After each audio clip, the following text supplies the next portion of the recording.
Gran saludo, buenas noches. De verdad me alegra mucho saber que hemos concretado muchos temas. Ya estamos en la recta final y necesitamos dejar unas puntualidades claras para la próxima clase, hacer unos ejercicios. Bueno, un ejercicio básicamente.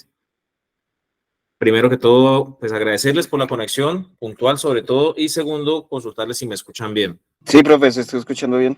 Por otra parte, voy a proyectarles pantalla para que miremos un video que va a ser objeto, se los envíe al WhatsApp. Entonces, este video que van a ver a continuación es en el cual ustedes se van a ubicar como si fueran testigos. Ese video es como si ustedes hubieran estado ahí, hubieran observado y hubieran visto, entonces van a tener que, con base en ese video, ustedes ser mi testigo o el testigo de algún compañero, miramos quién se sienta capacitado para tomar la entrevista y aplicar todas las fases de la entrevista. Entonces, si se siente capacitado, alguno de ustedes, si no, tranquilos que yo le haré el ejercicio en la próxima clase para mostrar el paso a paso completo de una entrevista. Eso sí, claro, en el relato no nos vamos a ir tan a fondo y en las exploraciones y eso pues no vamos a ser tan detallados porque si no nos caemos las 2 horas de clase y pues ya necesitamos cerrar y hacer conclusiones, pero sí vamos a hacer un relato en general completo de entrevista, en total desde el inicio hasta el final, de unos 30 a 40 minutos máximo.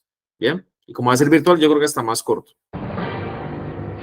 El hecho ocurrió en la tarde de ayer, lunes 5 de diciembre, en un local del centro comercial La Pasarela, al norte de la ciudad.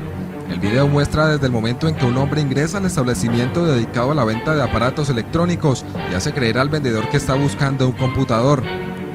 El sujeto de gafas negras le pide al encargado del local que le enseñe un portátil, petición a la que accede. El comerciante se lo muestra. Luego el hombre le pide la caja del producto, la revisa e ingresa el portátil. Posteriormente decide cerrar el negocio y le hace creer al vendedor que lo va a comprar y este empieza a hacer la factura. Después se registra el instante exacto en el que el hombre toma el portátil y lo mete en su maletín estando al frente del vendedor.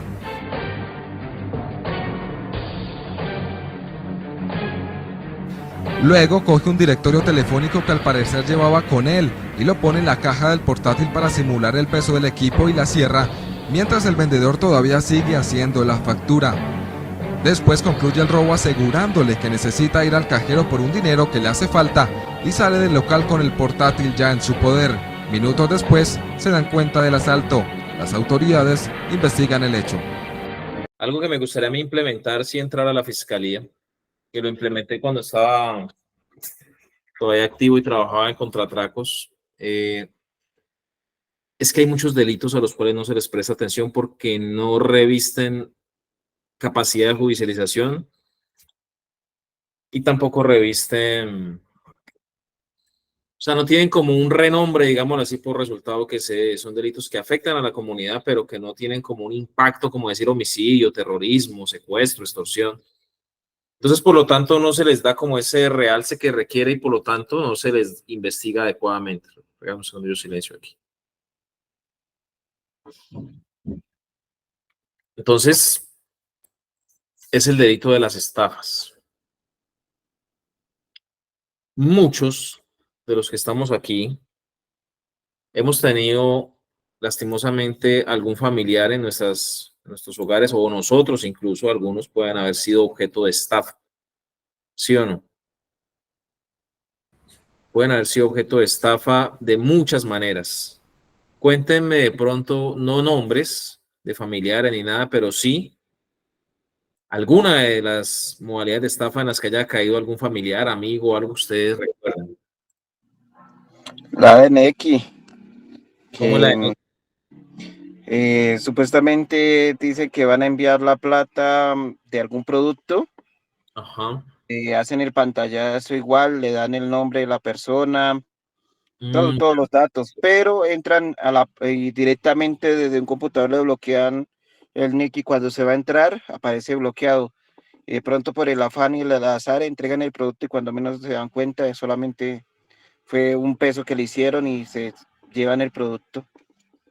Porque como tiene los datos todo completo, todo como si hubiera sido igual. Ah, muy bien. Esa es una, sí, esa es vieja, ¿no? Esa modalidad de estafa deriva de una que hacían en las ferreterías, sobre todo. No sé si se acuerdan que era presencial y todavía la hacen. Sino que a raíz de la pandemia casi todas las modalidades de estafa, sobre todo fue el delito que más progresó en pandemia. Las estafas fueron el delito que más progresó en pandemia.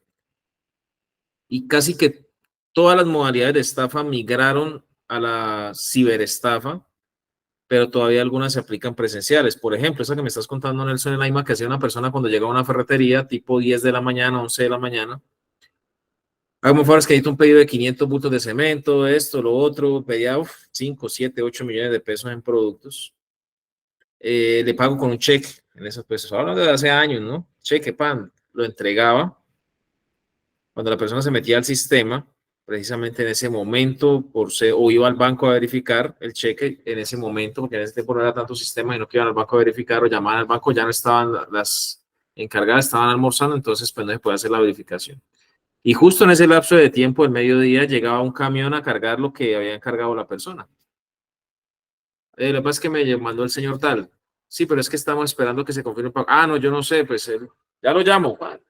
Mira, lo que pasa es que acá no me quieren entregar, y entonces empezaba a presionar y los enredaba y al último entregaban los productos. Y cuando iban a las 2 de la tarde a verificar el cheque, sin fondos.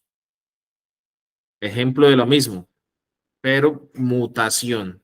¿Sí la ven? La misma, pero mutación. ¿Qué otras? ¿Alguno que algún familiar, amigo, vecino le haya mencionado o haya sido víctima? La técnica del cambiazo de billete. ¿Cómo es? Llegan y largan un billete, por decir, de 50.000 pesos para pagar tal cosa. Pero entonces comienzan a enredar a la persona, le hablan, da los vueltos, pero... Venga, le paso, es que es tanto, le digo. Sí, sí, señor. No, venga, de que le voy con este más bien y tal, y al último le tumban 20, 30.000 pesos, ¿sí? Exacto. Bueno, hay muchas modalidades. La llamada millonaria, el tío. Hace un tiempo la llamada millonaria era que llamaban a la empleada del servicio, a la señorita de servicios generales, y le decían que el patrón lo había capturado la fiscalía, que lo tenían allá, que era el abogado. Entonces, miren, yo soy el abogado del patrón, del señor Nelson Sotelo.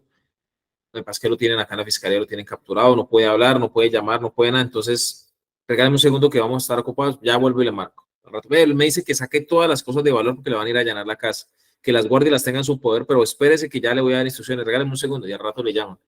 Vea, don Nelson dice que va a ir un muchacho, pero ponga cuidado, en una moto, así, así, así, con estas placas, pero a nadie más, solo a él le va a entregar esas cosas de valor, porque si no, pues se le van a perder, porque ya va para allá la fiscalía a allanar. Y efectivamente esas muchachas rompían armarios, cajas fuertes de todo y entregaban al muchacho que en realidad era una persona que los estaba recibiendo un delincuente. Y la mutación de esa fue la tío, que es cuando llamaban a un familiar y le decía, tía, usted relaciona la voz que la conoce, ay, mijo, ¿cómo está? ¿Qué le pasó? No, es que me tienen en un retén, me capturaron, que... Y entonces ahí le paso al teniente y el teniente le dice, no, si usted no me gira 3 millones, no lo soltamos. Algo así. Y mutación de esas con secuestros, bueno, etcétera. Estafas actualmente. Estafas sexuales. ¿Cómo son las estafas con temas sexuales? Ojo con eso, señores. Sobre todo que aquí vemos muchos que ya tenemos, pues, una edad donde uno dice, es una edad interesante, se llama eso, ¿cierto? Pero interesante para que lo quieran estafar a uno. Miguel, yo tengo un aporte muy grande en cuanto a eso. Sí, señor. Cuéntanos. A mí ya me tocó ir a Medellín. Un personaje de renombre, importante el tipo, pero entonces eso sí les digo a todos los compañeros, mucho cuidado ahora con ir a los centros comerciales cuando van a ingresar al baño de hombres. Dejen prendido el celular, dejen prendido la cámara, no sé cómo hagan, pero entonces están sembrando un niño en el interior. Cuando usted sale del sanitario, el niño comienza a gritar, me tocó, me tocó, me tocó, me tocó, me quería violar. Y asimismo lo están implementando las empleadas del servicio. Ahora es muy importante la situación esta de la vigilancia digital por cámaras porque sobre todo en Medellín se está implementando esas técnicas y ya están saliendo hacia los otros departamentos. Esa no la había escuchado, pero bueno, ¿y el niño quién es o qué? Me imagino que lo amenazan con denunciar, pero no denuncian, sino que es para sacarle plata. El niño ya lo tienen entrenado y al momento aparecen los supuestos familiares o los familiares que ya lo tienen entrenado y llegan y comienzan, sí, que mire que la policía, que lleve esto y que lo otro, y entonces para sacarle dinero. Entonces es muy importante, como usted lo dijo, a las personas, a los hombres adultos, ojo con eso en los baños de los centros comerciales, ya está muy peligroso, entren acompañados y si el baño está solo, prendan la cámara del celular y tengan activa la grabación. Entre tanto entran al baño, hay que cuidarse de eso, créame que ya son 3 casos que son trabajados en Medellín sobre esa situación. Pero la situación del son es que en ese tipo de estafas ellos coronan lo que alcancen a coronar en el momento, porque en realidad nunca se van a la denuncia. El dilema es que la persona no tenga el suficiente conocimiento y carácter para pararse, como decimos coloquialmente, en la raya, y decir, no, yo no tengo nada que ver, llamemos a la policía y llamarla a uno mismo. Ese Sí, es el lo que dilema. pasa es que, Miguel, hay que tener en cuenta que en los tiempos actuales la gente primero lo comienza a grabar con usted para regarlo por todas las redes sociales como supuesto abusador o violador. Y segundo, que usted no se sabe que entre la turba de una vez lo agreden y le causan lesiones hasta pérdidas de vida. Eso es fatal. Claro, pero en el centro comercial pues es más fácil, digámoslo así, usted dice buscar de una vez un guarda de seguridad, llamar a la policía, ¿sí? Entonces, en ese tema de pronto ellos tratan de coronar lo que alcancen en el momento. Es como, bueno, hay muchos casos similares, se utilizan modalidades parecidas. Ahorita ya son muy fronteros, te escriben al WhatsApp, así de la nada. Entonces, cuando usted coloca fotos suyas de perfil en el WhatsApp, te escriben al WhatsApp y te dicen, mire, esta es la foto suya, yo ya sé que usted voy a boletearlo si usted no me da tanto, 300, 500, o yo tengo en el Facebook, voy a decir que usted es un violador, así frenteado de una vez al WhatsApp. O sea, hay muchas modalidades. ¿Cuál es la invitación a de pronto los que ya está hablando con un compañero que estábamos charlando? Me alegra mucho que muchos de los compañeros que concursaron y que asistieron a nuestras clases y que se capacitaron con los videos que dimos del concurso, más los que ya tenemos de los demás seminarios y demás, muy bien en el concurso y ya están algunos posesionados, otros esperando posesionarse. Entonces hablamos de eso. Y una situación que yo le recomendaría, porque la idea es que se aporte a la seguridad ciudadana, o sea,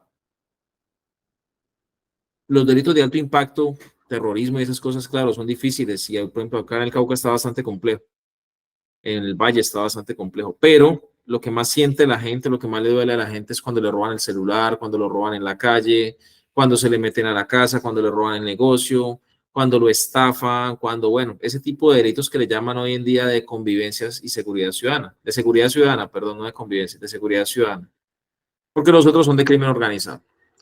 El estupefaciente, que los hijos en la droga, ese tipo de delitos, diría yo que hay que enfocarle un alto nivel, un alto porcentaje de investigación, pero no se hace.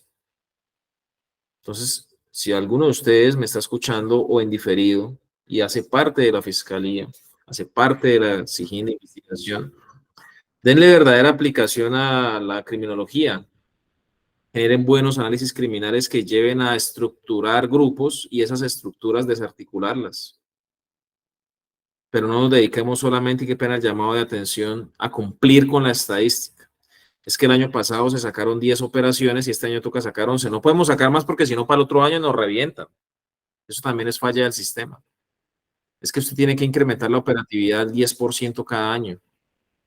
Entonces, si este año hizo 10, el otro año son 11, y el otro año son 13, y el otro año son 15, y entonces ya dentro de 5 años ya tiene que sacar 20 anuales. Entonces la gente se previene, pero en realidad esos delitos afectan mucho y hay mucho de dónde cortar. Hay mucho de dónde cortar y capturar. Pero entonces tratemos de perfilar, hacer análisis criminales, realmente mirar los delitos que se cometen, sacarlos por tipos de modalidades de delitos, por tipos de modus operandi, por tipo de personas, es decir, donde hay personas comunes en diferentes delitos, como las agrupaciones, donde hay bienes como motos, carros relacionados en diferentes delitos, y hagamos paquetes y abramos noticias criminales. Y con esas noticias criminales abramos investigaciones por concierto. Si usted la estafa, que es querellable y que nunca van a procesar realmente a nadie por eso, pero si usted le saca un paquete de 10 noticias criminales y esas 10 noticias criminales generan una noticia macro por concierto para delinquir y en realidad le saca orden de captura no por estafa, sino por concierto, créanme que eso va a reducir mucho un delito de alto impacto para la seguridad ciudadana. Es un ejemplo. Si alguno de ustedes trabaja en CTI, en Fiscalía, en Policía Judicial, en SIJIN, quiere que le explique un poco más, ya me conocen, ya saben mi contacto, me ubican, me dicen, y yo le explico porque yo lo llegué a hacer en contratracos y me dio muy buenos resultados con las estafas. Investigaciones por concierto para delinquir en estafas. Bueno, vamos a darle la posibilidad de que participe Nelson, creo que estaba levantando la mano otro compañero, Pablo, estaba levantando la mano. Primero Nelson y Javier. Nelson, Pablo y Javier. Profe, lo que pasa es que eso también depende mucho del fiscal, ¿no? Porque a veces esos casos el fiscal no se... No, en eso no, o sea, no le coloca como el interés y ahí es berraco porque uno nadar contra la corriente es duro. ¿Por qué no le pone interés?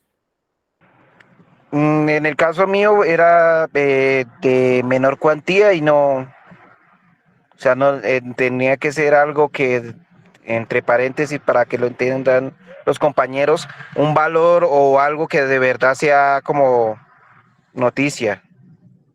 No, Nelson, es que tú no vas a investigar un hecho, tú vas a agrupar varios hechos. Yo cogía y sacaba 10 noticias criminales por 3 personas que estafaban con billete de lotería, por ejemplo. Habría noticia criminal por eso, se iniciaba por concierto para delinquir, asociación de casos, y se perfilaba los roles. Recuerden que en concierto para delinquir ustedes tienen que tener muy puntual, muy explicado los aspectos del concierto, que son jerarquía, asignación de roles, permanencia en el tiempo, ¿sí? Y en la asignación de roles va la distribución de trabajo. Entonces, yo estructuraba de una vez el informe de investigador de campo con eso, relacionada a las noticias criminales y en cuáles de ellas aparecían relacionadas a las personas. Incluso algunas veces habían sido capturadas en flagrancia, pero como era estafa, pues les daban libertad. Como Entonces, ese, al relacionar eso, la noticia criminal ya no va a ser por estafa, no importa la cuantía, va a ser por concierto para delinquir. Y creería yo que un concierto para delinquir tiene buen peso para, pues, dar un resultado, ¿no? profe, en este caso le estoy hablando de esos manes que juegan en ¿dónde está la bolita? Que empiezan a, que se colocan en una mesa de cartón y arrancaban, porque varias veces en Ipiales pasaba eso y no, se llevaba para la estación solamente fotografía y le Como le decía digo, uno al ya fiscal. depende de cómo uno estructura los informes. Y el dilema es que por eso de la bolita casi nadie pone denuncia. Tú tienes que estructurar con denuncias, con noticias criminales. Cuando ustedes empiecen a dar resultados por estafa y sea consciente de la comunidad de qué es estafa y que, por ejemplo, eso sería una modalidad de estafa, y ya ustedes den 5 o 6 resultados por concierto para delinquir en estafa, créanme que la gente empieza a denunciar. Entonces yo acá, ¿qué hacía? Armaba paquetes, los del billete de lotería, los del paquete chileno, los de los dólares falsos, los del oro falso, tan, y cogía patrullas. Tenga, está la suya, la suya, la suya, la suya, y arranca a investigar. Y entonces usted en 6 meses va a dar un resultado de 4 operaciones, cada una con 3, máximo 4 capturas, pero van a ser 4 operaciones, 12 personas fuera de circulación y se va a dar una sensación de seguridad a la comunidad fuera del resultado que se proyecta por redes y por medios de comunicación. Bueno, como les digo, el que quiera, con mucho gusto, porque de verdad nos interesa aportar un poco a la convivencia, pero también sobre todo a la seguridad, que es lo que está quejándonos mucho hoy en día. No sé si ustedes se han dado cuenta que el delito ha incrementado mucho. Entonces, el que le interese estas estrategias que son viejas, pero que les podemos facilitar y colaborar, pues hombre, con muchísimo gusto. Les cuento que van a dar muy buenos resultados y van a ser ustedes muy reconocidos por ese tema. ¿Listo? Vamos con Pablo, que nos iba a participar, y después con Javier. Buenas noches, profe, y buenas noches a los compañeros. Profe, bueno, de veras que a mí sí me gustaría pues que usted realmente pasara ese concurso, profe, y no solamente usted, sino que también todos mis compañeros, porque sé que si estamos aquí es porque de veras estamos interesados en, bueno, en ingresar Y aportar. algo bonito es aportar a la comunidad, a la sociedad, ¿no? Entonces, hay momentos en que que a mí me entristece de veras porque acá adentro, o sea, cuando uno está afuera es una cosa y cuando está adentro es otra. Entonces, y muy pocas son las personas que son acuciosas, pues yo lo digo por lo que he vivido, ¿no? O sea, digamos que de un ejemplo del 100%, pues lo que me ha tocado vivir es que, pues decía que el 10% de mis compañeros son personas que son acuciosas, que entonces a veces uno ve la desidia de los investigadores, pero eso también va, o sea, se da porque las políticas que se trabajan en la institución son políticas, por ejemplo, usted habla de la operacionalidad. Entonces, por ejemplo, acá vienen y le entregan a usted 100 misiones de trabajo y entonces quieren que usted saque, o por ejemplo, le entregan 20 misiones de trabajo, entonces usted lo que hacen es convertirlo, tiene que ser usted una persona acuciosa para dedicarse por lo menos a sacar si sean 2 casos que generen un impacto en la comunidad, y que eso es bonito porque cuando usted trabaja y usted genera un impacto, eso es bonito porque la institución pues está generando resultados y la comunidad va a creer más en la institución y en uno como investigador. Pero lastimosamente eso no ocurre así, no ocurre porque, como digo, la gente la limitan a la estadística. Entonces, la estadística del CTI no es igual a la estadística de allá de la SIGIN. Acá a usted le entregan, como le dije, 20 misiones de trabajo y hay investigadores que no se paran ni del escritorio a investigar y se conforman, como usted lo explicaba, a veces las entrevistas. Una persona no puede entregar un informe con solamente conformarse con la entrevista del indiciado, perdón, con la entrevista de la víctima. O sea, no, o sea, es algo, parece, de pronto no sé cómo lo hayan los compañeros que sí hagan parte, que estén dentro, pero la verdad es que yo particularmente miro eso, que en la institución acá es estadística y estadística, entonces el que entregue más informes ese es el mejor investigador, o sea, cuando realmente eso no es así. Por ejemplo, yo he tenido casos donde me ha tocado, o sea, enfrentarme con los fiscales, doctor, pero ¿y qué? No va a sacar las órdenes de captura si tenemos ya los elementos materiales probatorios, tenemos toda la información, tenemos todo. Entonces es algo que realmente a veces lo entristece a uno y no todo el mundo actúa de esa manera, pues como le digo, le entregan 20 misiones de trabajo y ahí entonces no, entregan 20, entonces en el mes los jefes lo que hacen, ven acá, tú entregaste tantas, pero si tú eres un buen investigador, en un mes de trabajo no vas a sacar 20, ¿por qué? Porque vas a sacar un caso ese caso te llevó 2 semanas trabajándolo. Entonces, son cosas Claro, Javier, es que a que uno como es investigador. diferente misiones, qué pena que te corte, digamos para Sí. redondear, ¿no? Es diferente los que Uh-huh. trabajan misiones de trabajo u OPJs, que son órdenes a policía judicial, a los que trabajan crimen organizado o trabajan casos. Una persona que trabaja OPJs puede sacar 30 OPJs al mes, pero lo que se encarga él es de qué. A mí no me mandaron a eso. Y le aprendí a un jefe porque en eso la verdad también falta mucho sistema, hay que mirar el sistema. Y muchas de esas OPJs que le mandan a uno ya la gente ni siquiera está interesada, desisten. Son viejas, sí. Ya sí, entonces esos de OPJs se encargan es de descongestionar el sistema. De descongestión le llaman incluso muchas veces, pero Uh-huh. Sí, sí. los que trabajan en crimen organizado no te van a dar una operación en una semana o 2 semanas, Correcto. a no ser que sea una investigación express, que le llamamos, que es la que tú puedes dar en sí, un mes, 15 días, porque ya todo está servido. Te pongo un ejemplo, un Uh-huh. caso donde tú ya sabes quién es la banda, 3 personas, me pasó a mí con un caso de hurto a personas en el centro de la ciudad, cuando yo trabajaba contra atracos, yo ya tenía identificadas las estructuras, digamos así, o los sospechosos que me colaboraba la vigilancia con identificar. Yo sabía que había 2 señoras y un señor que cuando las señoras solas iban con sus paquetes, los encerraban entre los tres, los iban encerrando y los robaban. Entonces una señora llegó a colocar la denuncia, yo le dije cómo eran, así, así, así, le dije, listo. Le dije, haga un favor, compañero, digamos Roger, que no está lastimosamente hoy, tómenme el retrato doblado. Y él tomaba el retrato doblado y una vez yo ya tenía los nombres listos, pasaba el informe y ellos decían en la entrevista que lo puedan reconocer y una vez, reconocimiento fotográfico, orden de captura en una semana, 15 días, 15 días más o menos. Entonces, es diferente, pero todo obedece a un sistema, pero los que trabajan crimen organizado generalmente se demoran un poco más. Miren qué herramienta tan importante, porque trato de redondearles estas ideas, y es porque en los delitos como estos de estafa, en los delitos como estos de hurto a personas, de hurto, bandas de hurto a residencias, no hablamos tanto de grandes técnicas de policía judicial, que agentes encubiertos, no hablamos tanto de vigilancias y seguimientos, no hablamos de aplicar que interceptaciones, no, ya está servido, muchachos. Qué pena que les diga el término, muchachos, no es condescendiente, es más bien como de camaradería. Ya están servidas las cosas. Y en estos términos, en estos tipos de modalidades, la entrevista es la estrategia reina. Porque este tipo de delitos como hurto a personas, como estafas, como hurto a residencias, como hurto a comercio, ¿ya?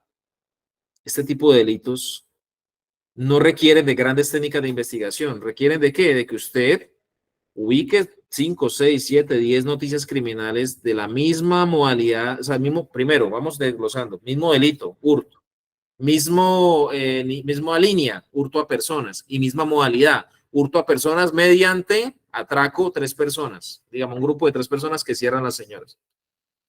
Entonces, ya usted establece todo eso, y eso usted lo tiene que relacionar en el informe. Entonces, y después relacionar los roles de las 3 personas. Mire, siempre son 3 personas con estas y estas y estas características. Hay 10 noticias criminales, y de esas 10 noticias criminales, en las denuncias coinciden las personas en manifestar las características físicas de las mismas 3 personas. Pero aparte de eso, hay unas donde se han hecho entrevistas donde coinciden en decir que son tales y tales, o ya han sido capturados en flagrancia, pero fueron dejados en libertad y los nombres se identificaron, son tales y tales. Entonces, ¿qué solicita uno a la fiscalía? Que dentro del programa metodológico por concierto para delinquir se ordene tomar la entrevista a todas las víctimas y testigos de esas 10 noticias criminales, por ejemplo, y ordena la toma de entrevistas. Usted va y toma las 10 entrevistas. Usted ya los tiene identificados, usted ya sabe quiénes son, pero pues es el requisito, ¿no? Usted no puede ir a pedirles orden de captura una vez. En las 10 entrevistas, las 10 personas están en capacidad de reconocer. Entonces, ¿usted qué hace? 10, relaciona que 10 personas están en capacidad de hacer reconocimiento fotográfico. Si en 10 hechos diferentes, 10 personas a quienes se les tomó entrevista, pero bien tomada, como estamos, bueno, no somos los reyes de la entrevista, pero hemos tratado de explicarles un contexto idóneo de lo que es tomar una entrevista. Si es una entrevista bien tomada, bien cimentada, bien sustentada, con buen cuerpo, buen fundamento y sobre todo los detalles, características, fechas, horas, sitios, para establecer la georreferenciación, todo eso usted lo establece. Y entonces, ¿usted qué hace, señor fiscal? Efectivamente, las 10 víctimas entrevistadas coinciden en manifestar que por el sector tal, 3 personas con estas y estas y estas características le cometieron delitos de hurto. Esas 3 personas, mediante labores de campo, se lograron identificar en coordinación con la vigilancia, o bueno, etcétera, fuentes humanas, labores de vecindario, y responden al nombre de tal, señora tal, señora tal. Motivo por el cual se solicita o se sugiere que se ordene o se autorice la identificación de estas personas. Antes se podía antes se podía, ya no se puede, ahora toca que el fiscal le ordene a uno para identificarlos. Y de una vez pidan en el informe, una vez identificados, con las web service de estas personas se autorice la realización de álbumes fotográficos para reconocimiento fotográfico, valga la redundancia, con los 10 testigos o víctimas que rindieron la entrevista. Usted necesita hacer ahí vigilancia y seguimientos, usted necesita hacer ahí interceptaciones, necesita hacer agentes encubiertos, entregas vigiladas, allanamientos. No necesita hacer nada de eso. En este tipo de investigaciones de seguridad ciudadana, el arma reina, ¿cuál es? La entrevista. La entrevista. Por eso les pido disculpas si nos tomamos este espacio, pero es que ustedes son, como dijo Javier, personas comprometidas, que vemos que les interesa este tema, que realmente les duele lo que está pasando en seguridad. No quiero hablar de política ni nada de eso, estoy hablando de seguridad nomás. Y esto es esencial, porque si nosotros logramos golpear pequeñas estructuras, vamos a dar una sensación de seguridad, mientras que nuestros compañeros encargados de las grandes estructuras dan sus resultados. Pero si ustedes miran los compañeros que dan grandes resultados de grandes estructuras, ¿Cada cuánto las dan? Entonces todo no puede ser grandes operaciones. Hay que coadyuvar, hay que contribuir con pequeñas operaciones. Y son sencillas, como le digo, el que quiera podemos charlar. Si usted tiene sus jefes, amigos, compañeros que manejan el blanco de hurtos, manejan el blanco de estafas o de seguridad ciudadana, con mucho, pero mucho gusto podemos hacer una reunión y los podemos asesorar gratis. Porque aquí la estrategia, ustedes que ya vieron el diplomado, ya estamos cerrando, es la entrevista. Es un trabajo económico en términos procesales. Es decir, no hay que hacer tantas ni controles de posteriores, ni previos, ni nada de esas cosas. Puras entrevistas, actividades de campo y reconocimientos y salen. Si acaso meterle retratos hablados cuando no haya claridad sobre las identificaciones de las personas. Pero ya. Y aquí en estos casos, quiero concluir con esto, la entrevista es el arma reina, es de lo que ustedes tienen que apropiarse y desarrollar a la mayor capacidad para tratar de recolectar la mayor cantidad de información de la manera más puntual posible para que ustedes, desde una herramienta sencilla, como la entrevista, que es meramente orientadora, puedan sustentar un proceso completo. Miren lo interesante. Sí, la entrevista es meramente orientadora, pero usted puede con una entrevista sustentar un proceso. Y es que si usted entrevista a una persona nomás y la pone a frentear, pues se asusta de pronto, pero si son 10 víctimas, se sienten acompañados. Ya de pronto no echan para atrás. Y si echan para atrás, echará para atrás 1 o 2. Pero los otros 8, es una recomendación. Me tomé mucho tiempo de pronto, pero sí quería generar conciencia de que esta herramienta que estamos ya finiquitando en este diplomado va a ser de mucha utilidad para ustedes en este tipo de casos especialmente, en este tipo de casos. Pero háganlo bien, por el amor de Dios.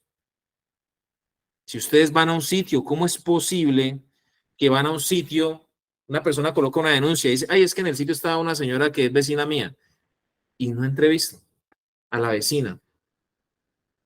No la toman entrevista. Es que mi hermana vio y no le toman entrevista a la hermana. Y solo se van a audiencias, a juicios, con la versión de la víctima y con una ampliación de denuncia o con una entrevista que es lo mismo de la denuncia. Por el amor de Dios, no hagan eso. Pero más triste aún que las judicaturas a veces les copian. Yo no entiendo de dónde, si es por camaradería con el ente acusador o qué, pero hombre, la verdad palidecen de sustento y de músculo probatorio muchos procesos. No sean ustedes de esos. Acostúmbrense al máximo esfuerzo. Acostúmbrense al máximo esfuerzo. Bueno, con eso concluyo. Muchas gracias por el espacio para que se genere conciencia de esta herramienta que ya estamos concluyendo, que es la entrevista. Aprópiense de ella. No es una actividad más. Recordemos que lo que les decía, 60-40. Claro, lo que dice la persona es el 40. Pero si usted engancha las 10 víctimas, diferentes tiempos, diferentes personas, diferentes hechos, y coinciden en lo mismo, y usted le hace una especie de amarre de todo y un buen enganche, digámoslo así, con sus actividades, eso es lo que más vende, más que las mismas entrevistas. Muchas gracias. Dice Fernando, pasó con unos colegas fonoaudiólogos que encontraron un supuesto curso de profundización de temas que eran muy extensos y que solo pueden abarcar en un pregrado. Ellos ofrecían a través de esos cursos la formación en fonoaudiología en menos de 8 meses. Estafa, claro. De eso tan bueno no dan tanto, como dicen por ahí. Buenas noches. Yo pienso que se priorizan los delitos de mayor impacto porque no se cuenta con el suficiente recurso humano para perseguir por igual a todos los delitos. Santiago, te cuento que sí, no. Qué pena darle palo a la Policía Nacional, una institución que adoro, que quiero mucho y a quien le debo prácticamente mi vida entera, pero es necesario. Yo preguntaba de un municipio, no voy a decir cuál, la cantidad de funcionarios que tenía la SIJIN de ese municipio rondaba los 130, 140. ¿Saben ustedes cuántos de esos funcionarios realmente llevan procesos investigativos? ¿Cuántos creen ustedes? Todos, todos. Todos No será, alcanza Rafael. ni el 30%, mi sargento. Ni el 30% alcanza a llevar procesos investigativos. Incluyendo los de fiscalías o descongestión, que es un grupo grande, son como 20, 15, 20 personas que se encargan de descongestión. 50, casi 60 unidades. O sea que eso quítele 20, por ahí 40, lo que decía usted, el 30% más o menos. De 130, 40, 50 personas investigando, la verdad eso no tiene presentación, y que son 40, 50, pero no es una sola persona, son binomios generalmente, o sea que eso divídalo por 2. O sea que en realidad están llevando 20 investigaciones por año en una unidad. Investigaciones de impacto, ¿no? De las cuales usted mira en prensa, dense de pronto esa oportunidad y van a ver que por año se sacan por metropolitana o departamento por metropolitana. Uy, es que le estamos dando durísimo. 5 casos, 6 operaciones, 5 o 6 operaciones. Entonces, qué pena darle palo a la institución porque la quiero mucho, pero es importante. ¿Por qué? Porque se volvió de papel y se volvió de cumplimientos, se volvió de trenes administrativos y esperamos que eso cambie, Dios quiera. Entonces, no es que no haya suficiente gente, es que hay gente que tienen haciendo otras cosas, lastimosamente. Dice Wilber, mismo modus operandi, mismas características, sí señor. Recuerden que en concierto, personas con características similares en mismos hechos o hechos similares. Bienes similares o iguales en mismos hechos. ¿Ya? Tengan en cuenta eso. Personas y bienes en hechos iguales o similares. Eso es súper importante. A veces por un vehículo no puede ubicar la gente y ubicar la banda completa. Eso es importante. Listo, muchas gracias por los chats. Entonces, habiendo hecho esta intro que es para ustedes, que hacen parte de este diplomado que busca precisamente estructurar adecuadamente una herramienta tan importante, sobrevalorada en algunos casos, pero subvalorada en otros. Porque le soy sincero, cuando usted toma una entrevista por hurto, la verdad no es que se mate mucho. Porque hay muchos hurtos, hay muchas denuncias. Entonces se vuelve como un, ¿cómo llamaríamos a eso? Un copy-pegue, se vuelve un procedimiento de 20 minutos. ¿Qué dice vecino? Listo, hasta luego, muchas gracias, firma aquí porque toca otro, y toca otro porque el hurto es un delito en más. Y se le da mucha importancia en delitos como cuáles, homicidios, terrorismo, concierto, ahí se le da importancia porque hay que tratar de exprimir lo que más se pueda. Pero cuando no, es que me robaron el celular, sí, venga vecino, nada, ¿cómo fue? Listo, hasta luego. Entonces, se subvalora en algunos casos que es necesario tenerla presente y en otros se sobrevalora, aunque así debería ser, ¿no? Para sacar la mayor cantidad de información. Alejo, cuéntame, ¿vas a decir algo? Oh, sí, mi sargento, que es triste ver que hasta ya le dieron como un nombre a esos delitos, que los delitos de bagatela, De que son bagatela. los de, sí, que son los de fiscalías. Y vea, mi sargento, yo trabajé y todos los compañeros, yo trabajé en una unidad básica, en un pueblo de aquí de Caldas, pequeño. Fui jefe ahí, llegué de tercero y llegué a ser jefe, porque yo me preocupaba mucho por, por atender bien la gente y por solucionar esos pequeños inconvenientes que muchas veces, de no haber sido así, se pueden convertir en conflictos, como le decía el compañero, que atentan contra la seguridad ciudadana. Como les digo, si tienen la intención real, desde acá desde Hunter, nuestra preocupación es colaborar en ese tema, lo que más les podamos colaborar. Pues lógicamente uno no puede ir a trabajar en los casos, pero sí les podemos asesorar de la mejor manera posible, tratando de ver cómo se puede hacer. Bueno, ahí quedamos como para cerrar, digamos, este capítulo y seamos conscientes de la importancia de una buena entrevista. Y si son bien tomadas y nos llevan a hechos concretos, que eso ya lo hemos dicho, es que con la entrevista la persona me dijo que es que el tipo se la pasa en el parque después de que roban y allá en el parque se meten marihuana y reúnen lo que robaron y después van y lo reducen o lo venden en tal parte, en una chatarrería o en un negocio de celulares, etcétera. Entonces uno va amarrando cosas, va haciendo verificaciones. Como digo, más importante que lo que se dice en la entrevista es lo que se verifica. Si usted va al parque, toma fotos, verifica, identifica a la gente, ah, sí señor, ahí estaban. Recolectó algunos elementos, incautó, ah, sí señor, efectivamente. Si va a los negocios y hace planes en los negocios donde dijeron que iban a dejar los celulares que roban y eso, ah, efectivamente. ¿Y qué va haciendo usted? Va amarrando. Va amarrando. ¿Pero de dónde surgió todo eso? De una entrevista. Y usted va y toma más entrevistas y va y amplía y ubica y así va complementando y concretando. Utilicen bien esta herramienta, de verdad que se les entrega un poder grandísimo. Vamos entonces a continuar con la clase, porque habíamos quedado en el interrogatorio. El interrogatorio es otra herramienta que no sabemos utilizar. No sabemos utilizar el interrogatorio porque el interrogatorio no solamente llega a decirle, es que usted es culpable, dígame todo lo que sabe. No, para el interrogatorio hay que ser un buen negociador. Como buen negociador, usted debe manejar estrategias. Porque ¿qué busca el interrogatorio? Confesión. Busca admisión. Oh, ¿cuál es la diferencia entre confesión y admisión? ¿Quién me dice de pronto? ¿Qué comprendemos por confesión y qué comprendemos por admisión?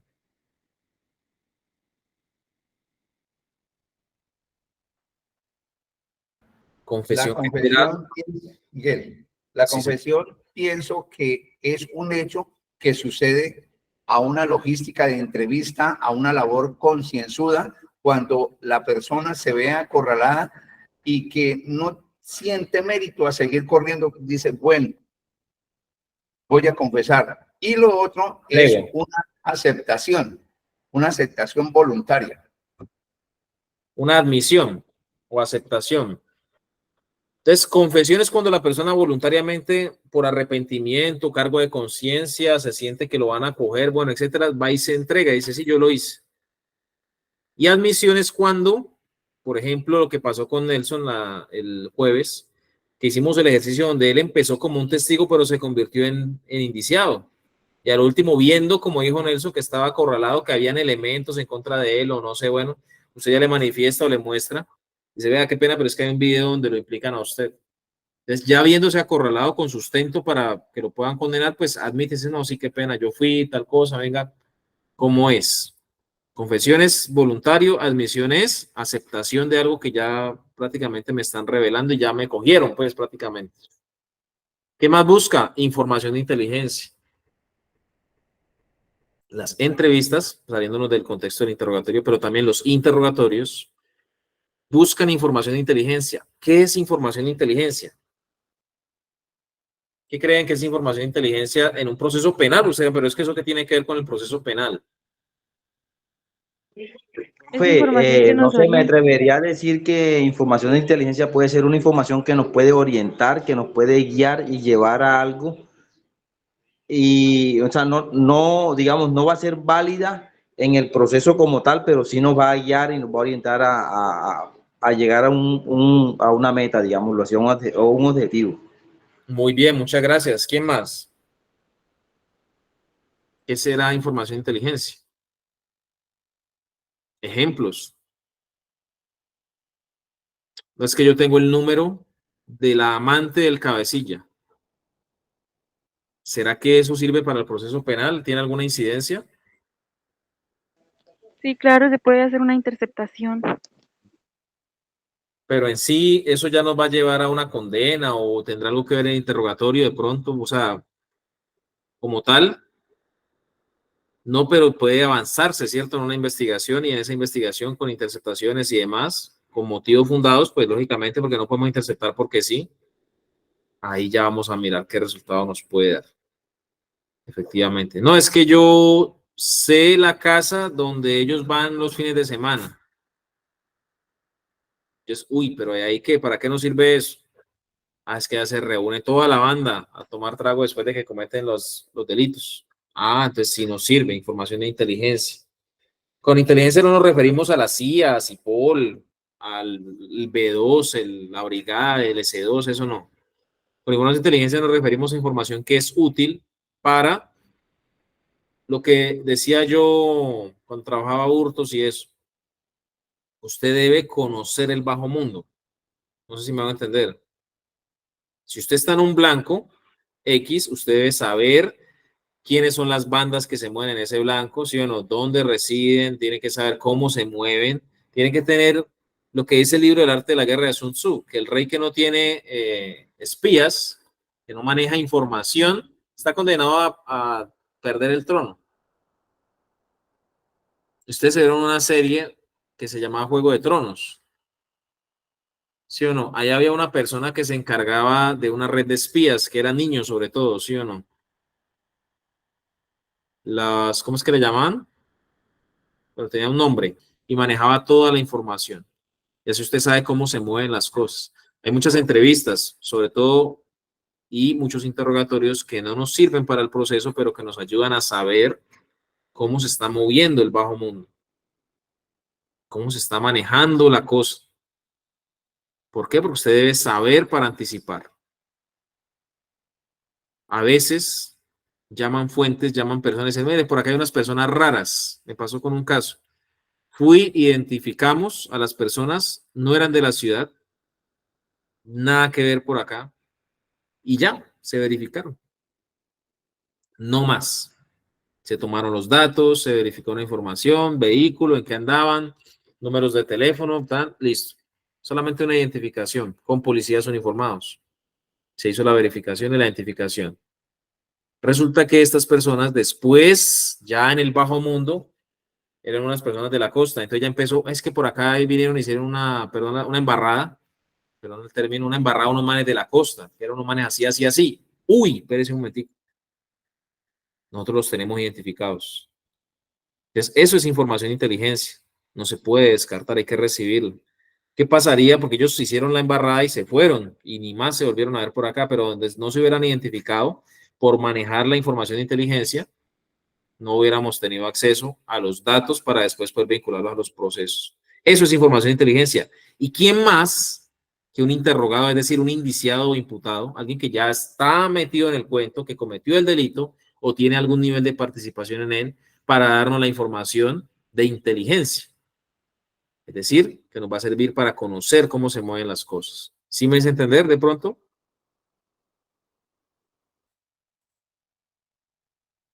¿Qué mejor estrategia que echarle el agua sucia a otros para yo obtener beneficios, sí o no?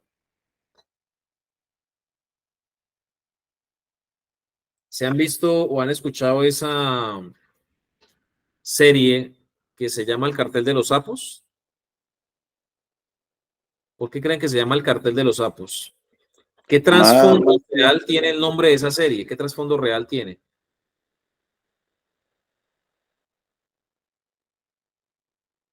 No la vemos por sí, la droga, la historia de Colombia, que este, que el otro, pero usted se va al nombre de la serie. ¿Qué trasfondo real tiene el nombre de esa serie? Cartel de los Sapos. Es una técnica ¿Qué más habla? que aprovechaba los Estados Unidos para llegar y tomar elementos dentro de esas organizaciones con una baja connotación, ofrecerles beneficios judiciales y de no pagar cárcel a cambio de entregar ciertos cabecillas, ciertas estructuras, cómo se movían, cómo ingresaban el dinero, cómo lo sacaban, cuáles eran las rutas del narcotráfico para penetrar toda esa información a cambio de beneficios. Ok, Nelson, muchas gracias. Víctor. Sí, tal vez así de manera así como escueta nos invita a decir que existe una organización de informantes que nos va a ayudar a las entidades a cargo de controlar los delitos para poder desmantelar algunas organizaciones, valga la redundancia, o sea, cartel, es decir, el nombre está estructurado enfáticamente a decir que es una serie de personas, sí, que normalmente los carteles, es decir, el cartel de la droga, pero en este caso son los carteles de los sapos, es decir, una organización que se encarga es de vender información al mejor postor. Y en este caso, pues, de que que conoce la organización internamente porque perteneció a ellos y ahora están del otro lado vendiendo la información, como usted lo dijo anteriormente, para exigir y beneficiarse de algunas prerrogativas de la ley. Efectivamente, Víctor, gracias. Y Nelson, ellos empezaron, los americanos empezaron a ablandar a algunas personas, pero después el colombiano como le coge la comba a todo. Entonces empezaron a aventar gente.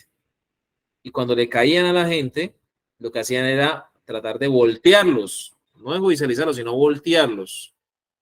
¿Para qué? Para que trabajaran para ellos.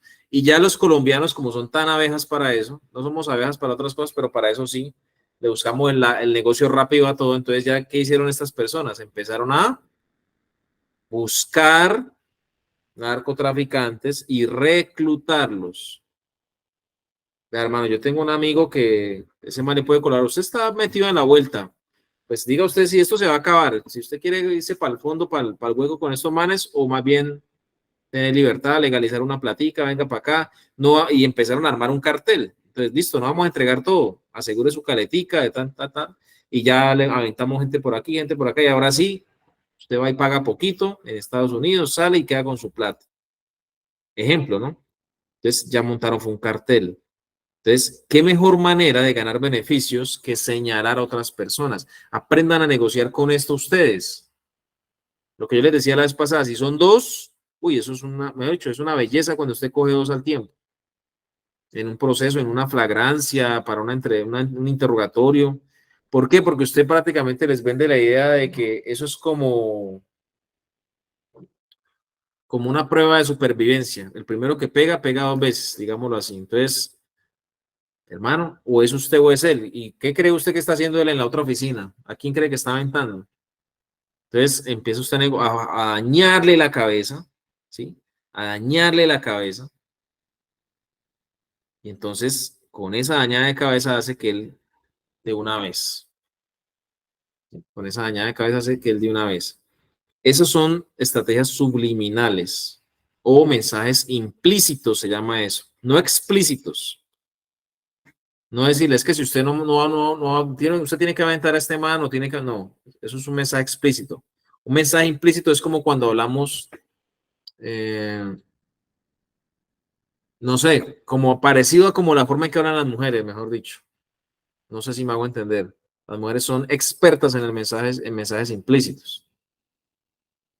¿Por qué? Porque usted está en la casa y la mujer dice, deberíamos como cambiar esas cortinas, colocarlas acá. ¿Qué le está queriendo decir?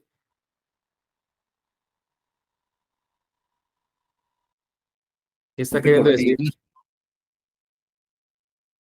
Le está diciendo a usted, ¿sí o no? Que las cambie. Está haciendo como hambre, ¿no? Van pasando ustedes por horas, uy, está haciendo como hambre, qué ganas de comer algo rico. Entonces, son mensajes subliminales o implícitos. Así deben ustedes, ¿qué ibas a decir, Nelson? Le tengo un aporte sobre esos mensajes subliminales de las mujeres. Siempre juegan con los sentimientos de nosotros, porque, por ejemplo, como con penetración a nuestro trabajo, aprender de ellas, porque, por ejemplo, mire, ay, es que yo fui al centro comercial, vi un vestido tan lindo, pero ay, mire, no me alcanzó, valía tanto. Ay, qué tristeza. De pronto se lo llevan, bueno. Entonces, ¿qué dice uno después? ¿Cuánto le hizo falta? Tanto, mi hijo, ay, me los va a regalar tan lindo, mi viejo. Entonces, así es como nosotros podemos tratar de convertir eso hacia otras personas. Por ejemplo, otra forma de inductivo es llegar y ir por un pasillo y ver una persona de la empresa y digo, póngale cuidado, usted como que, ¿qué piensa? Está como sucio este pasillo, ¿cierto? ¿Usted qué recomendaría? Uy, no, jefe, de verdad, voy a limpiarlo. Deje de que yo le soluciono eso. Ah, bueno, muchas gracias. No se le dio la orden, pero se le sugirió que era lo que queríamos. Eso, muchas gracias, Nelson, muy amable. Por ahí dice Néstor también, mensajes subliminales, excelente. Básicamente ese lenguaje implícito se llama, es mandarle mensajes a la persona. Hermano, ese delito es grave, ¿no? Eso da como 30 años.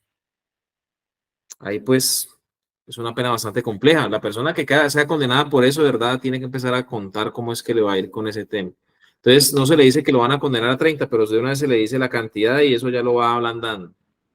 No de inmediato, porque usted lo suma con otras cosas y esas otras cosas son las que le van a dañar la cabeza y va a terminar confesando, admitiendo, o va a terminar aventando, como decimos acá en Colombia, a otros, a señalando partícipes, coautores y demás, y todo. Porque usted le dice que mientras más información dé, pues más beneficios va a tener.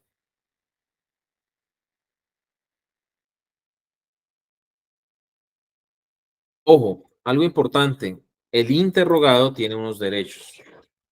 El interrogado tiene unos derechos. ¿Dónde están esos derechos? Ya sabemos, no autoincriminarse. Artículo 33 de la Constitución, 68, 282 y 385 del Código de Procedimiento Penal. Es decir, y esto lo voy a repetir ahora porque quiero que quede muy claro, que no está obligado a declarar en contra de sí mismo, de su cónyuge, compañero o compañera permanente. ni parientes dentro del 442. Cuarto de consanguinidad, cuarto civil y segundo de afinidad. Y en el caso del 385 hablamos de qué? Del secreto mal llamado, digámoslo así, secreto profesional o excepciones al deber de declarar, que es médico con su paciente, trabajador social, psicólogo con su paciente, abogado, contador con su cliente, excepto para el contador que sea de corrupción, el clérigo con el feligrés, el periodista con su fuente, el investigador con su informante, no sé si se me escapa alguno, básicamente son esos. Entonces, no está obligado a declarar contra esas personas. Ahora, ¿qué derechos, aunque no están explícitos, valga utilizar el término, pero qué derechos tiene? Él decide hasta dónde viola su derecho a guardar silencio. ¿Cómo así? O sea, yo decido hasta en qué porcentaje. El investigador me puede preguntar y yo le digo, sí, yo de eso sé esto y esto y esto. ¿Estoy obligado a contar todo con lujo de detalles? No, estoy obligado a contar lo que yo quiero contar, hasta donde lo quiero contar. Esa es la diferencia. Con una, digámoslo así, que en una entrevista la persona no se le hace mención a su derecho de guardar silencio, pero es más como un acto de formalismo por si no hay algún familiar o alguna cosa, o bueno, ya vamos a interrogatorio, pero en el interrogatorio se le explica, se le pregunta y la persona es quien decide. Cuénteme más. ¿Se acuerdan de las palabras puente en la entrevista? Cuénteme más. Siga. Tranquilo. Hágale. Ajá. En el interrogatorio puede pasar que se le diga, cuénteme más. No, eso es todo lo que quiero decir. Y ya. Puede pasar porque él decide o ella decide hasta dónde violan su derecho a guardar silencio. Yo sé 10 cosas de esto, pero cuento 8 y 2 me las guardo porque de pronto me perjudican. Un ejemplo, ¿no? Esa es la situación. ¿Alguien iba a participar? Me pareció que levantaron la mano. Escuché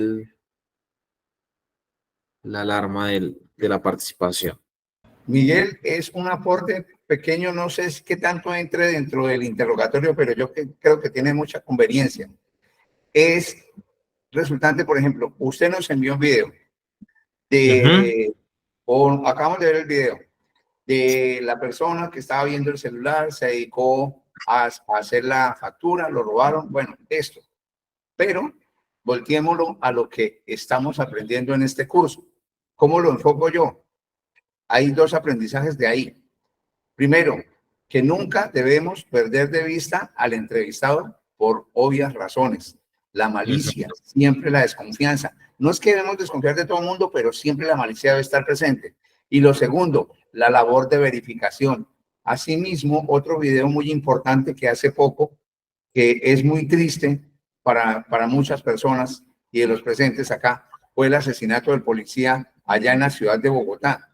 Cuando nos mostraron los rostros de los delincuentes que perpetraron el hecho, que pudimos observar los microrrastros, las expresiones de estas situaciones, y entonces es donde, si volvemos un hábito, la aplicación de lo que estamos haciendo acá, no ver sin observar, sino de verdad buscando el detalle y comenzar a practicar esto. Es muy importante, porque en un interrogatorio la persona está sometida a presiones.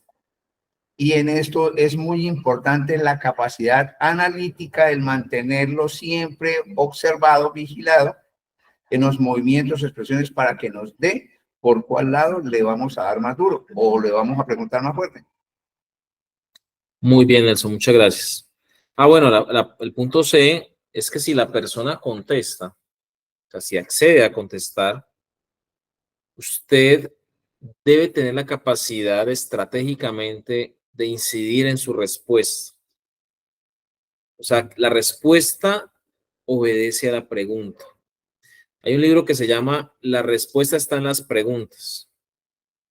No es tanto lo que se responde. O sea, yo no respondo porque sí, yo respondo con base en la forma en que me hacen la pregunta.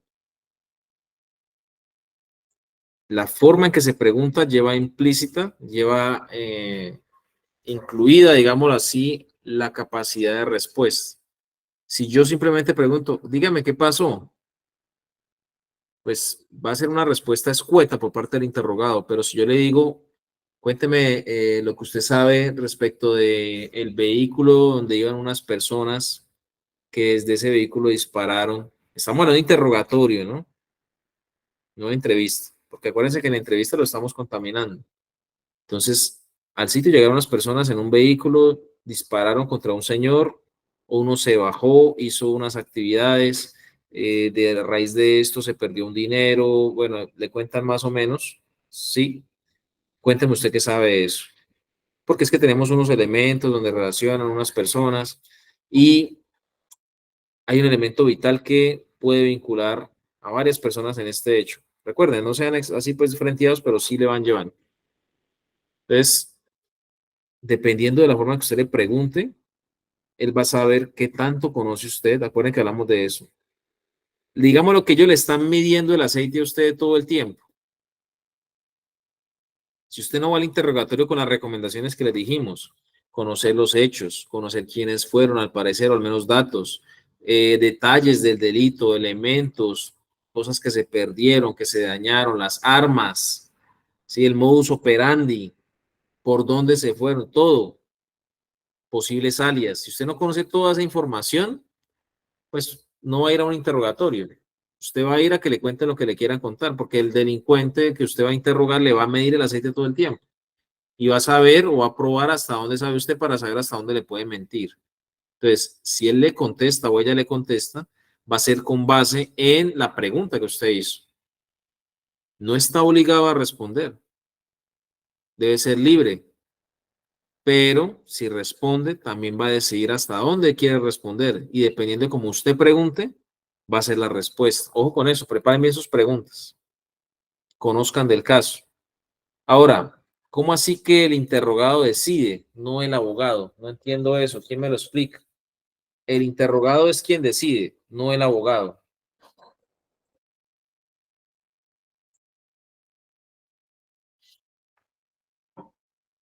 El interrogatorio es una diligencia que es con presencia de abogados, ¿sí o no? ¿Qué hacen muchas veces los abogados en los interrogatorios cuando la persona va a contestar?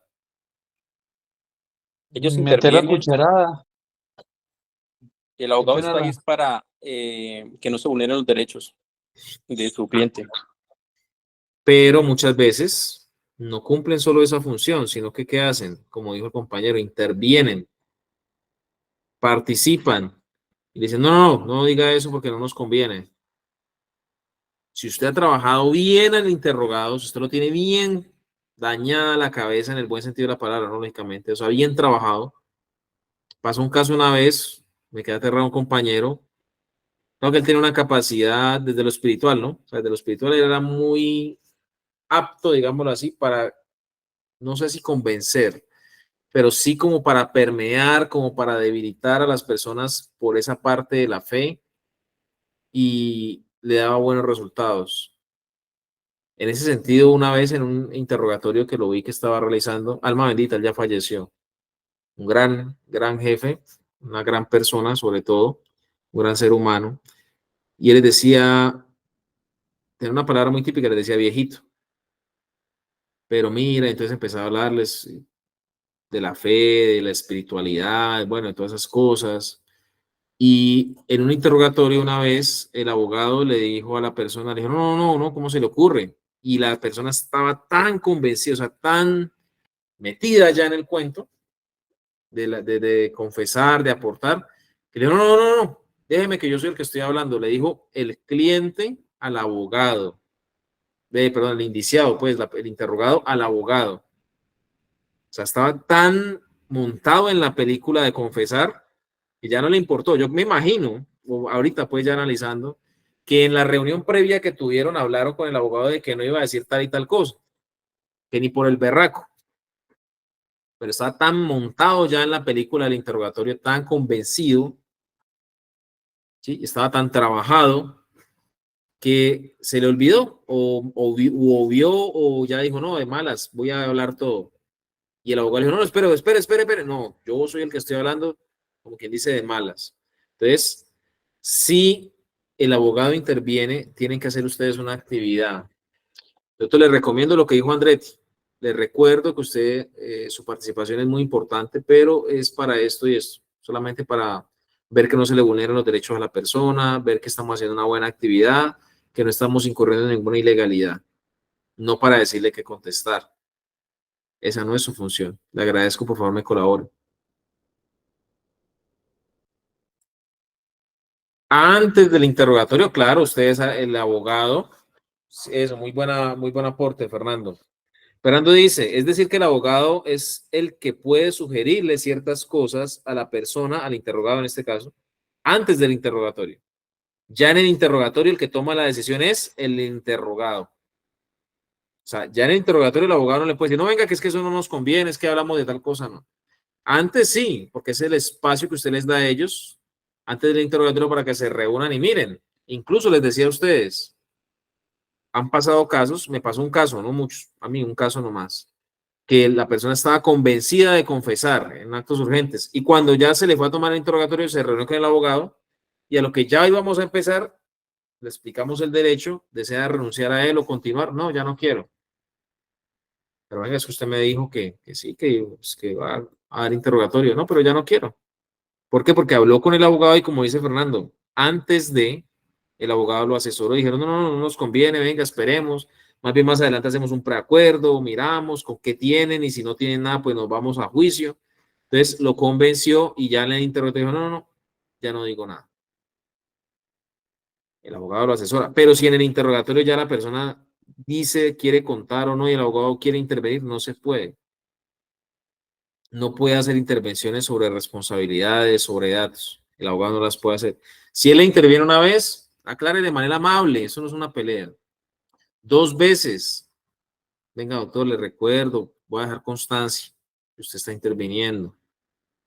Que está interviniendo no por su labor, sino interviniendo para afectar la versión de la persona.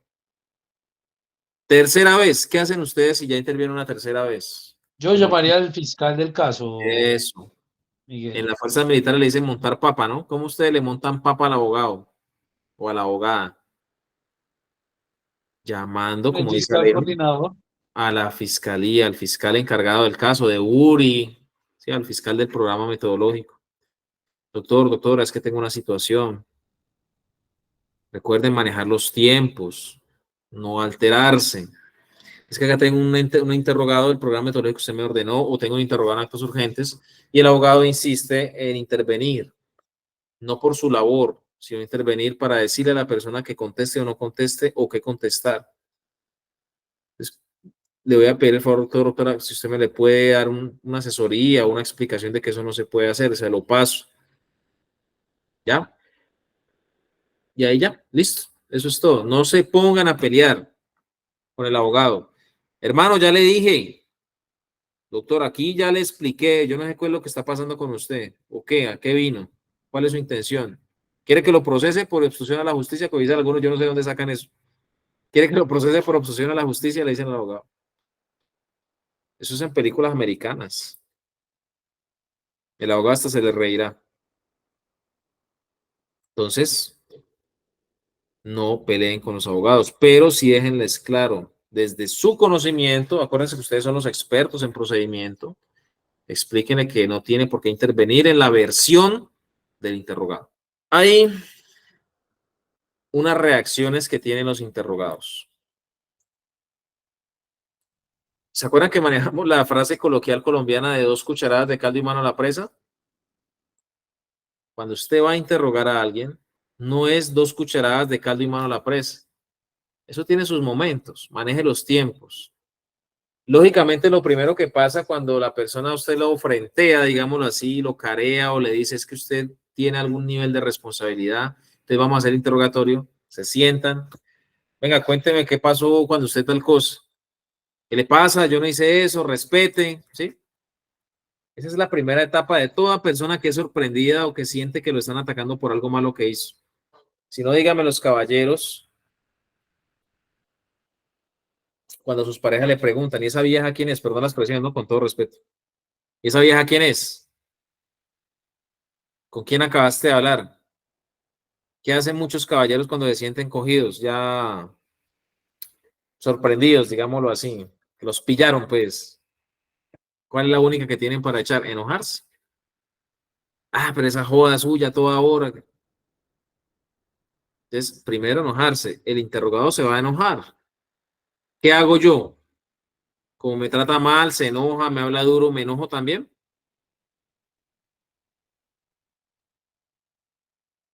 No, le baja Recuerden, temperatura.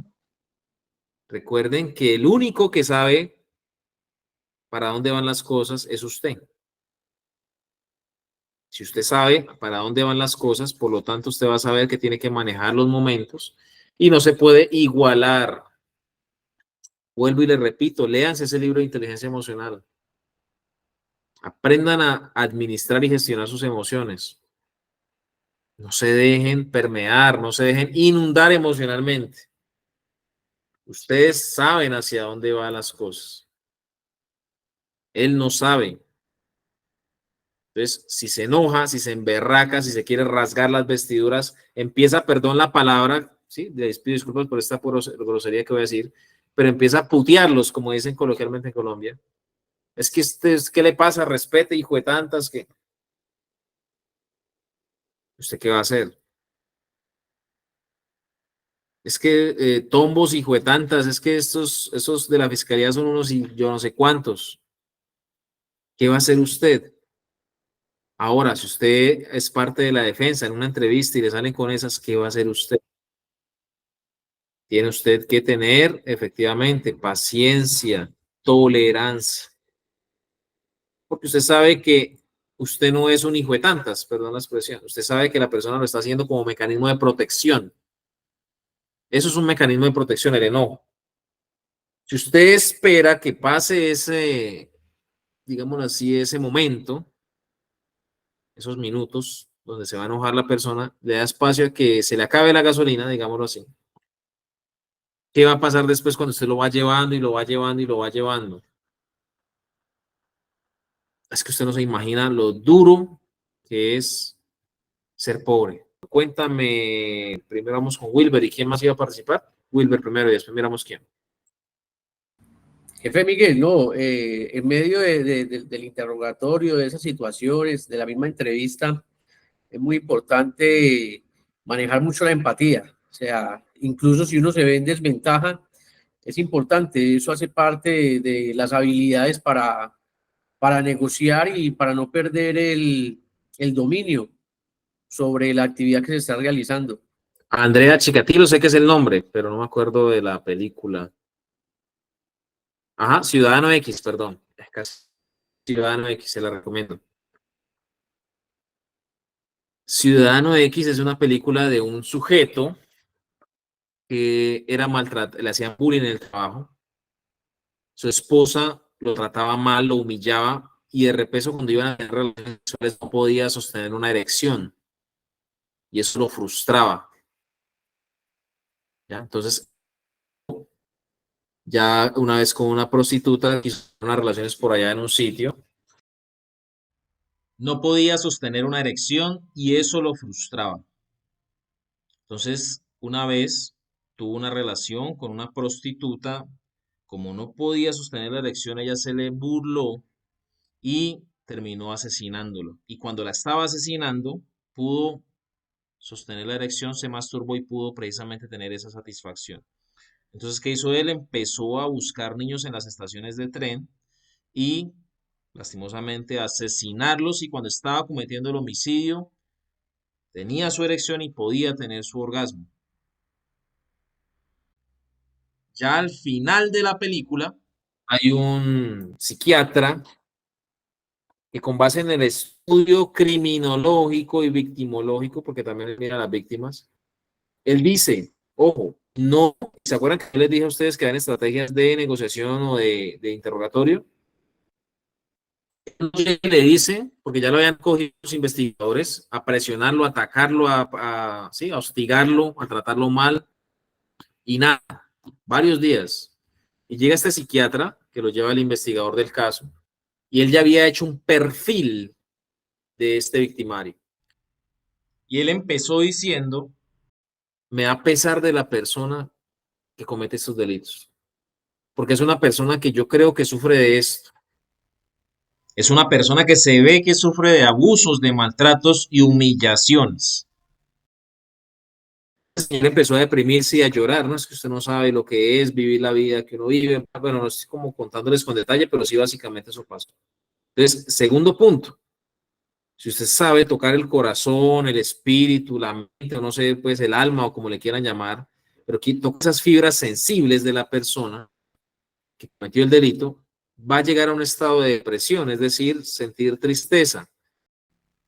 Porque muchas veces estos delitos, sobre todo aquellos donde son este tipo de homicidios seriales, el estilo monstruos como el de Montserrat, el de los Andes, el de los Cañauzales, pues son personas que precisamente tienen este tipo de padecimientos. Maltrato infantil, abusos, violencia sexual, entonces se van a deprimir. Luego de la depresión viene la negación. No, es que yo no lo hice. O sea, yo no sería capaz de hacer eso. ¿Cómo se le ocurre? Yo no soy ese tipo de persona que haría esas cosas que me está diciendo. ¿Se acuerdan que hablamos de que la persona quiere que le crean? ¿Se acuerdan que hablamos que la persona quiere que le crean?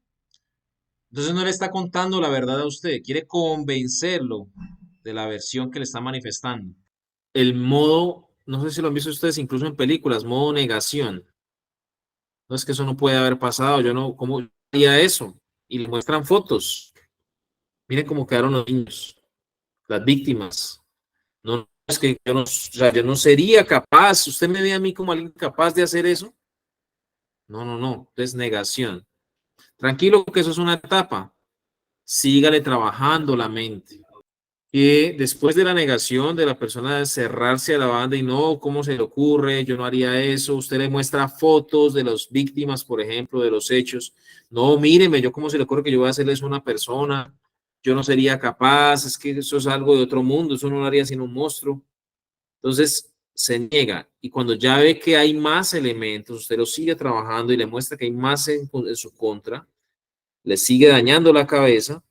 Ya hay una forma típica que tienen las personas de negociar en estos casos. No es siempre igual, pero es una forma típica. Bueno, y digamos que la persona que mató a este señor, o digamos que el delincuente, digamos que el autor de los hechos, aceptara, digamos que dijera, bueno, listo, sí, voy a confesar. Bueno, ¿y qué ganarían? Como o sea, ¿qué le darían a cambio? ¿Qué tendría? Porque así nada tampoco se puede. Entonces empieza ¿a qué? A negociar, pero ¿en qué? ¿Cómo qué beneficio tendría al confesar, por ejemplo? En rebaja de Pero pena. negocia en primera o en tercera persona. Sí, sería como en tercera. Eso, no negocia en primera. Sí, bueno, y si confío, ¿qué me dan? No. Digamos que la persona aceptara, digamos que cometió el homicidio, digamos que le robó, dijera, bueno, listo, yo confieso. ¿Qué podría ganar esta persona? Eso es una forma típica de negociación. Es una forma típica de negociación. Porque él no está aceptando responsabilidad todavía, pero quiere como tantear el terreno. Y si lo que le cuenta a usted lo convence, pues entonces va a llegar ¿a qué? Al último punto, que es la aceptación. Aquí estamos en el no de confesión. Es cuando él mismo dice, yo hice esto. Aquí estamos en el proceso de aceptación. Admisión. Admisión o aceptación, exacto, Jessica, muchas gracias. No de confesión. Para que haya aceptación o admisión tiene un proceso. La confesión es voluntaria. Entonces, sepan llevar el proceso. Sepan identificar en qué etapa es. Después de esa etapa, si ustedes llevan bien el interrogatorio, pues van a avanzar al próximo. Yo quiero concretar algo aquí, es lo siguiente. La transición de enojo a depresión debe obedecer a tocar fibras sensibles. ¿En qué sentido? Ojo, tengan claro. Espiritual, familiar, paternal o maternal. ¿Cómo así? Por ejemplo, tenemos que haber visto si la persona es religiosa o si es creyente de otro tipo de cosas, de algo espiritual, ¿no? También su nivel de filiación, de compromiso hacia su pareja, hacia sus hijos, hacia sus padres. o hacia un grupo social del que haga parte, algo laboral. Esto va a generar la necesidad en la persona de aceptación, y a lo que usted en el interrogatorio interviene esa fibra sensible de ese daño que le está causando, que le puede causar la persona a ese grupo, a esa familia, a esa vinculación que tiene, y que de pronto de alguna manera, revelando la información y aportando al proceso, va a dar un parte de moralidad, va a dar un parte como de respeto hacia esa afiliación que tiene.